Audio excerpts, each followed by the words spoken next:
Bonjour, aujourd'hui je vais vous lire Matin brun de Frank Pavlov. Matin brun, c'est une nouvelle qui a été écrite en 1998. C'est une fable qui dénonce les dérives totalitaires qui peuvent arriver si on n'est pas vigilant. Voilà. Et vous allez voir qu'elle a beau avoir été écrite il y a plus de 20 ans, elle n'a jamais été autant d'actualité. On y va. Matin brun. Les jambes allongées au soleil, on ne parlait pas vraiment avec Charlie. On échangeait des pensées qui nous couraient dans la tête sans bien faire attention à ce que l'autre racontait de son côté. Des moments agréables où on laissait filer le temps en sirotant un café. Lorsqu'il m'a dit qu'il avait dû faire piquer son chien, ça m'a surpris mais sans plus. C'est toujours triste un kleps qui vieillit mal. Mais passé 15 ans, il faut se faire à l'idée qu'un jour ou l'autre, il va mourir. Tu comprends, je pouvais pas le faire passer pour un brun. Bah, un labrador, c'est pas trop sa couleur, mais il avait quoi comme maladie? C'est pas la question, c'était pas un chien brun, c'est tout. Mince alors, comme pour les chats? Oui, pareil. Pour les chats, j'étais au courant. Le mois dernier, j'avais dû me débarrasser du mien et un de gouttière qui avait eu la mauvaise idée de naître blanc taché de noir. C'est vrai que la surpopulation des chats devenait insupportable et que d'après ce que les scientifiques de l'État national disaient, il valait mieux garder les bruns. Que des bruns. Tous les tests de sélection prouvaient qu'ils s'adaptaient mieux à notre vie citadine, qu'ils avaient des portées peu nombreuses et qu'ils mangeaient beaucoup moins. Ma foi, un chat c'est un chat.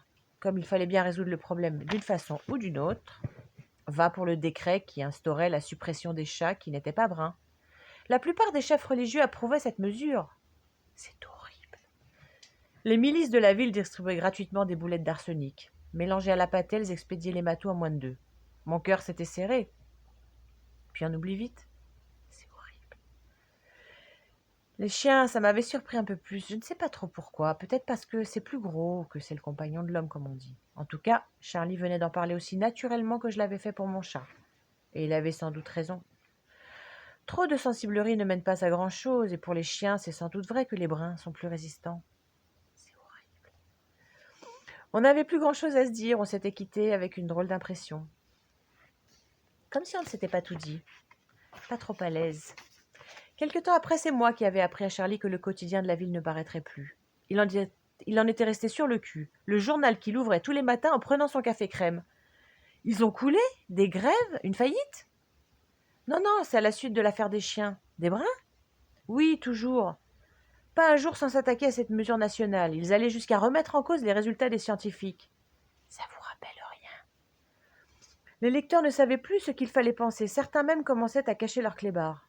À trop jouer avec le feu. Comme tu dis, le journal a fini par se faire interdire. Mince alors, et pour le tiercé? C'est vrai, le tiercé, c'est vachement important. C'est comme d'aller au restaurant. Bah mon vieux, faudra chercher tes tuyaux dans les nouvelles brunes. Il n'y a plus que celui-là. Il paraît que côté course et sport, il tient la route. Puisque les autres avaient passé les bornes, il fallait bien qu'il reste un canard dans la ville. On ne pouvait pas se passer d'informations tout de même. J'avais repris ce jour-là un café avec Charlie, mais ça me tracassait de devenir un lecteur des nouvelles brunes. Pourtant, autour de moi, les clients du bistrot continuaient leur vie comme avant. J'avais sûrement tort de m'inquiéter. Ben non, t'avais pas tort. Après, ça avait été autour des livres de la bibliothèque, une histoire pas très claire encore. Les maisons d'édition qui faisaient partie du même groupe financier que le quotidien de la ville étaient poursuivies en justice et leurs livres interdits de séjour sur les rayons des bibliothèques. Il est vrai que si on lisait bien ce que ces maisons d'édition continuaient de publier, on relevait le mot chien ou chat au moins une fois par volume, et sûrement pas toujours assorti du mot brun. Elle devait bien le savoir tout de même. Faut pas pousser, disait Charlie. Tu comprends, la nation n'a rien à y gagner, excepté qu'on détourne la loi et à jouer au chat et à la souris. Brune, il avait rajouté en regardant autour de lui. Souris brune. Au cas où on aurait surpris notre conversation. Par mesure de précaution, on avait pris l'habitude de rajouter brun ou brune à la fin des phrases ou après les mots. Au début, demander un pastis brun, ça nous faisait drôle.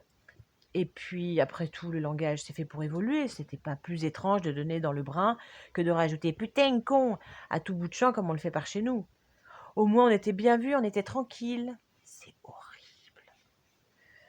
On avait même fini par toucher le tiercé. Oh, pas un gros, mais tout de même, notre premier tiercé brun. Ça nous avait aidé à accepter les tracas des nouvelles réglementations. C'est horrible. Un jour, avec Charlie, je m'en souviens bien, je lui avais dit de passer à la maison pour regarder la finale de la Coupe des Coupes. On a attrapé un sacré fou rire. Voilà pas qu'il débarque avec un nouveau chien. Magnifique, brun, de la queue au museau, avec des yeux marrons. Tu vois, finalement, il est plus affectueux que l'autre et il m'obéit au doigt et à l'œil. Fallait pas que j'en fasse un drame du labrador noir. C'est horrible. À peine il avait dit cette phrase que son chien s'était précipité sous le canapé en jappant comme un dingue. Et gueule que je te gueule, et que même brun, je n'obéis ni à mon maître ni à personne. Et Charlie avait soudain compris. Non, toi aussi? Bah oui, tu vas voir. Et là, mon nouveau chat avait jailli comme une flèche pour grimper au rideau et se réfugier sur l'armoire. Un matou au regard et au poil brun. Qu'est-ce qu'on avait ri? Tu parles d'une coïncidence? Tu comprends, je lui avais dit. J'ai toujours eu des chats alors. Il est pas beau celui-là? Magnifique, il m'avait répondu. Puis on avait allumé la télé pendant que nos animaux bruns se guettaient du coin de l'œil.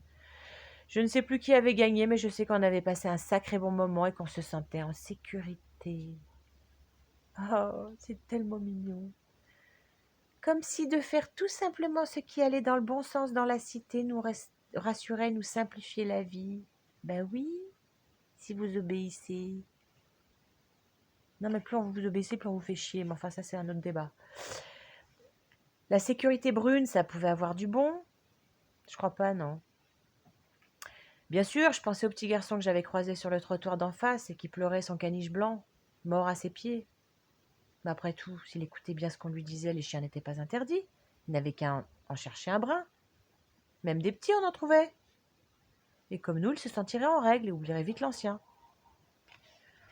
Et puis hier, incroyable. Moi qui me croyais en paix, j'ai failli me faire piéger par les miliciens de la ville, ceux habillés de brun, qui ne font pas de cadeaux.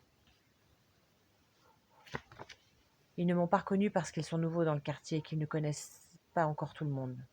J'allais chez Charlie. Le dimanche, c'est chez Charlie qu'on joue à la belote. J'avais un pack de bière à la main, c'est tout. On devait taper le carton 2-3 heures tout en grignotant. Et là, surprise totale. La porte de son appart avait volé en éclats et 2 miliciens plantés sur le palier faisaient circuler les curieux. J'ai fait semblant d'aller dans les étages du dessus et je suis redescendue par l'ascenseur. En bas, les gens parlaient à mi-voix. Pourtant, son chien était un vrai brun. On l'a bien vu, nous. Ouais, mais à ce qu'ils disent, c'est que avant, il en avait un noir, pas un brun, un noir. Avant? Oui, avant. Le délit maintenant, c'est aussi d'en avoir eu un qui n'aurait pas été brun. Ça, c'est pas difficile à savoir. Il suffit de demander aux voisins. J'ai pressé le pas. Une coulée de sueur trempait ma chemise. Si en avoir eu un avant était un délit, j'étais bon pour la milice. Tout le monde dans mon immeuble savait qu'avant, j'avais eu un chat noir et blanc. Avant, ça alors, je n'y aurais jamais pensé. Ce matin, Radio Brune a confirmé la nouvelle. Charlie fait sûrement partie des 500 personnes qui ont été arrêtées. Ce n'est pas parce qu'on aurait acheté récemment un animal brun qu'on aurait changé de mentalité, ils ont dit. Avoir eu un chien ou un chat non conforme à quelque époque que ce soit est un délit. Le speaker a même ajouté injure à l'État national. Et j'ai bien noté la suite. Même si on n'a pas eu personnellement un chien ou un chat non conforme, mais que quelqu'un de sa famille, un père, un frère, une cousine par exemple, en a possédé un, ne serait-ce qu'une fois dans sa vie, on risque soi-même de graves ennuis. Je ne sais pas où ils ont amené Charlie. Là, ils exagèrent, c'est de la folie. Et moi qui me croyais tranquille pour un bout de temps avec mon chat brun. Bien sûr, s'ils cherchent avant, ils n'ont pas fini d'en arrêter, des proprios de chats et de chiens. Je n'ai pas dormi de la nuit, j'aurais dû me méfier des bruns dès qu'ils nous ont imposé leur première loi sur les animaux.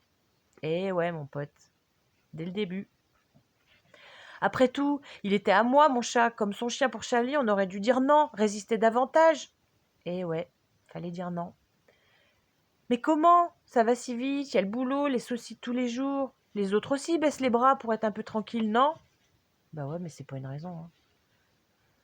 On frappe à la porte. Si tôt le matin, ça n'arrive jamais, j'ai peur. Le jour n'est pas levé, il fait encore brun dehors. Mais arrêtez de taper si fort, j'arrive. Voilà.